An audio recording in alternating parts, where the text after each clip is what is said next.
Before I comment on Jason Whitlock's guest, Professor Delano Squire, I just want to say I really like Jason Whitlock. I watch his show all the time. Big fan of him as a human being and his show because I believe when he talks and he speaks, he's coming from a place of right and wrong and godly and ungodly. I don't ever think that his comments are black and white or about race. I really, truly believe that everything that comes from Jason Whitlock is based on those two things, right and wrong, and godly and ungodly, and nothing else. With that being said, before I jump into the video, so Jason Whitlock brings on Professor Delano Squire, who it seems to me that he got his degree from a Cracker Jack box because he tries to blame Donald Trump and Trump supporters for Andrew Tate. So let's jump into the video and we'll go from there. Delano Squires, welcome back to the show.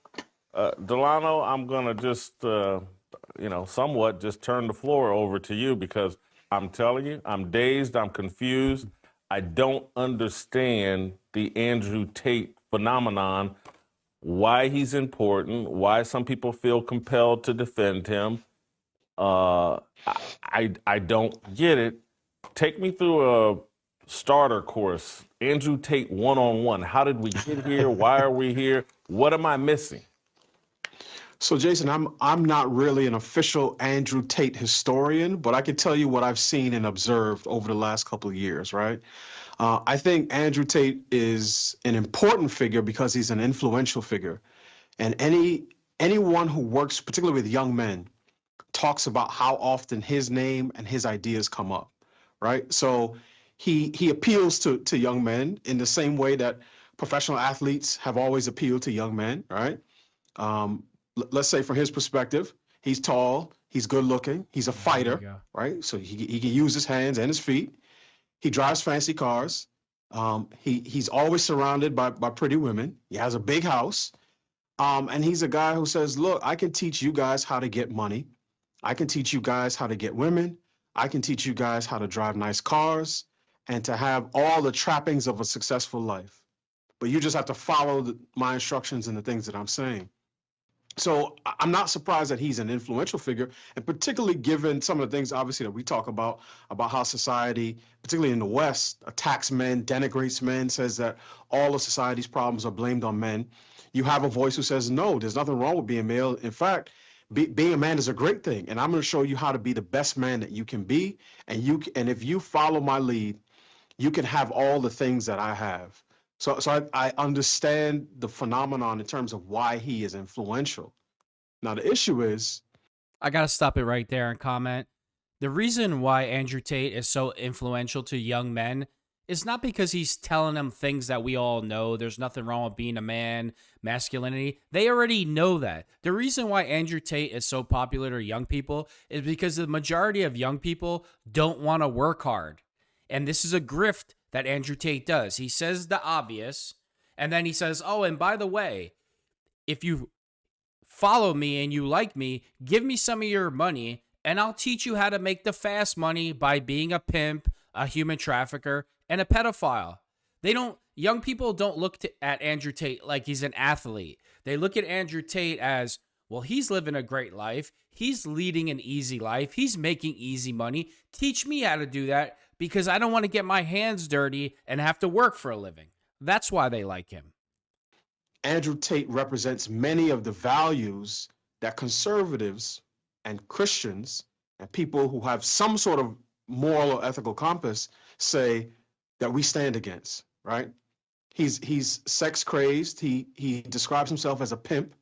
He talked about how he used at the point he was speaking, used sex to control women who would then work for him doing cam work. So basically OnlyFans before that was even, necessarily the company was around. And he talked about how he sucked. So you have to be conservative if you say there's only two genders, if marriage is between a man and a woman, that you don't believe in 87 genders and all the other garbage, changing your gender, that you have a choice. It's not up to God. It's up to my school teacher, who's actually an activist, trying to brainwash a 5-year-old that he can cut his penis off and become a woman. So what the doctor, the Professor Squire here is saying is that those are only conservative principles. No, I think those should be principles of any decent human being, regardless of what party you're in. And if you're just happen to be a Democrat and believe that, you're a sick, evil person. That's what you are. Has nothing to do with party or affiliation. You're a doctor, right? You're a professor. As a professor, are you going to tell me that there's more than 2 genders? Are you going to tell me that you get to choose your gender as a professor? Only conservatives talk that way? Give me a break.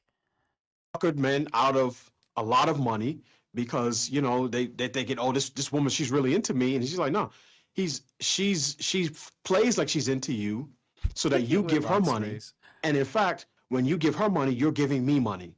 All right. So he's playing on that sort of male desire for female affirmation and affection.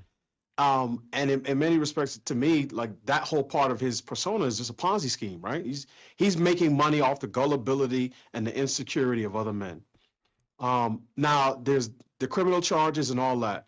I don't even get into that because I don't have to read through court documents to get a sense of what Andrew Tate stands for, because he talks about it incessantly.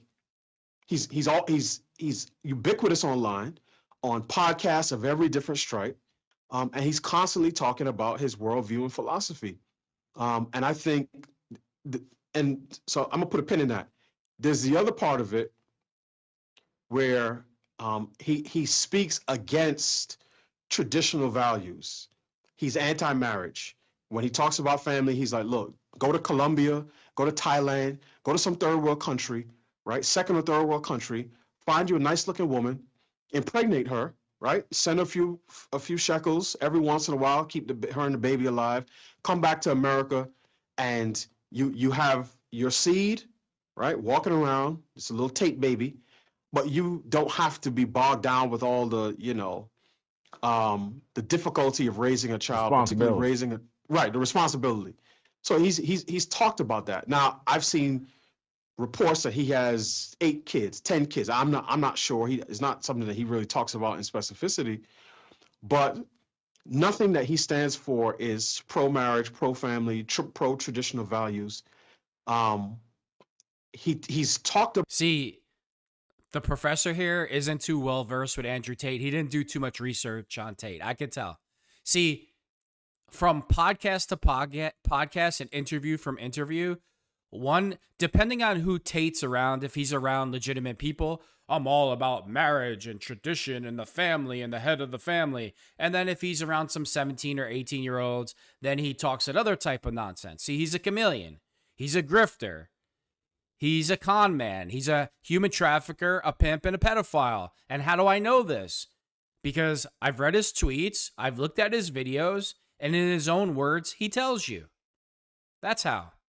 So the doctor here is kind of not too well versed with Andrew Tate. He doesn't seem like he did enough research, because if you watch the different podcasts of Andrew Tate, and even Andrew Tate and Tristan Tate have said multiple times themselves, you never say anything that's concrete. You never say anything that, basically, you never tell the truth.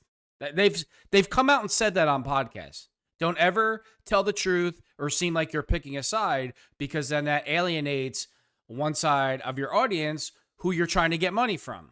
That's what the Tates do. About his upbringing, because apparently his father was a chess master, right? Internationally regarded chess master. But he's talked about the difficulty in terms of when his parents split. Now, his dad is an American. His mom is British. I believe he spent the early part of his years in America and then the latter part, you know, in Great Britain. And when I hear him speak, I'll use your phrase first and I'll use mine. There's certain things about Andrew Tate that sound like he's a mixed nut. Right? He has certain identity issues. When he gets online and he's talking about how much he hates the N-words with the hard R, I'm saying, oh, okay, I see the play. And I actually think this is one of the reasons that he's more powerful. Actually, you don't see the play at all. Because Andrew Tate, since he knows his father is black, that there's nothing really that's going to come out of that, and it's just a way to get people riled up. Does he hate the whole hip hop scene and the baggy pants and all that garbage, talking with marbles in your mouth? There's no doubt in my mind that he can't stand it. But the reason why he talks like that and says it like that is because he knows there's going to be no repercussions because his father's black, and it just stirs people up. So, the doctor here, oh, I know the play. He's a mixed nut. You have no clue what you're talking about. Andrew Tate, that's one thing about him. He has no identity crisis. He's not going to come out and say, I'm a pimp, a human trafficker, and a pedophile that he is. But Andrew Tate and Tristan Tate know exactly who they are as people and what kind of people they are. So there's, oh, I know the play here. He's a mixed nut. Like, the only guy that doesn't get the play is the doctor here at all. So he should not be talking on this topic. He's a typical guy that you see online. They say just because it sounds good or he seems like he knows what he's talking about doesn't mean he's well versed or even telling the truth. And I am as far right as it goes. I am a Donald Trump loyalist through and through. And Andrew Tate is a piece of garbage, a human trafficker, pimp, and pedo. Palatable to conservatives. If Andrew Tate looked like Idris Elba, I'm not sure that the response to him from the same people would be exactly the same. That's just my speculation. So I think he has the makings of someone who is the worst type of person to follow. He's a tragic mulatto with serious daddy and mommy issues who promotes degeneracy of the highest order. He's a scammer, right? And a person who I don't think should be followed or valorized. And I think the reason, and this is where I think he's actually important in terms of the broader conversations, is not that Andrew Tate's views are not out there. They are. I think the issue is when people, particularly on the political right, embrace him. Here we go. As a symbol. Andrew Tate is being attacked by the globalists because he's one of the few men willing to stand up for what's true and what's right. Of course, he's going to blame conservatives for this. The people that embrace Andrew Tate know nothing about politics because they're children. They're teenage kids. And if this idiot, and that's what he is, an idiot, did any type of research from the people that Andrew Tate steals money from, if you look at his fan base, it's males between 14 years of age and 18, not grown men. But the idiot here, this is Trump derangement syndrome right before your eyes. That's the play here. Trump derangement syndrome. How can I somehow, some way blame Donald Trump and his voting base for what a human trafficker, pimp, and pedo does because I got my feelings hurt that Andrew Tate used racial slurs and he's mixed and light-skinned. So now I'm going to blame all this on conservatives. That's the play here. That's where the problem lies. It's with a political ideology that can't pick a horse to save its life, who says, we are for anybody that the left is against. So if the leftists and the globalists and the Marxists are against you, we're for you. And he is a Someone needs to inform this idiot that Andrew Tate has said multiple times that he's not a Republican, he's not a conservative. Because he says both sides are bad. So somebody needs to educate the professor here because he has no clue what he's talking about. Again, his dad's a chess player. He is a smooth enough chess player to spot this Achilles heel and to spot this vulnerability and say, oh, this is an easy play. I'm going to talk against, the blacks and the Jews and the globalists. And people on the right are going to love me and eat it up, and the feminists, and they're going to eat it up because they'll say, I'm based, right? I'm giving them base takes. Add to that, when he starts comparing himself to Donald Trump. Now, Trump's attorney, one of his counselors, I think is Alina Habba. I'm not sure how to pronounce her last name. But when they were on a podcast together, I'm not going to use the word that I thought of, but she was giddy. I'll say giddy when she was speaking to her. Hey, it was a pleasure to meet you. I mean, the screen was shining because everybody's teeth was so white. Right. And I'm saying to myself, oh, I see the play. Oh God, here we go. He sees the play here. You sound like you're jealous of Andrew Tate. Maybe you have a problem. Maybe you have an issue. Oh, I see the play here. Female is attracted to him. So now I'm mad and I'm going to blame this on conservatives because she would never like me. That's what it seems like here, Professor. She compared him to President Trump by saying, you both have come under attack from, globalists, nefarious entities who want to take you down and silence you. And I think his acceptance on sort of one part of the pro-MAGA coalition does not bode well for the larger conservative movement or for sort of the moral and ethical trajectory of our country. And that's why I think he's a person. I'm not saying I would not make him a martyr, right? Idiot. I'm not saying arrest him because he has bad views. I'm saying point out where his ideology does not even line up with itself. Because if young men think... Do you know why Andrew Tate has no effect on the Republican Party? Because the majority of the Republican Party is older, people from 40 to 55, a little younger here or there. You'll get pockets of that who have no idea, just like Jason Whitlock, who Andrew Tate is. Again, Andrew Tate's fan base is 13 to 18-year-olds who have nothing to do with politics. So the professor here, he's showing his Trump derangement syndrome. He got his feelings hurt because he used a racial slur that the professor didn't, meaning Andrew Tate, that the professor didn't like. And then he probably has a crush on Alina Habba, and he's mad that she's paying attention to Tate. So now he's really putting in overdrive. They've been sold a bad deal by feminists. They need to understand that Andrew Tate is really no different than Gloria Steinem. And I said this on Twitter last night, right? He's selling a particular message.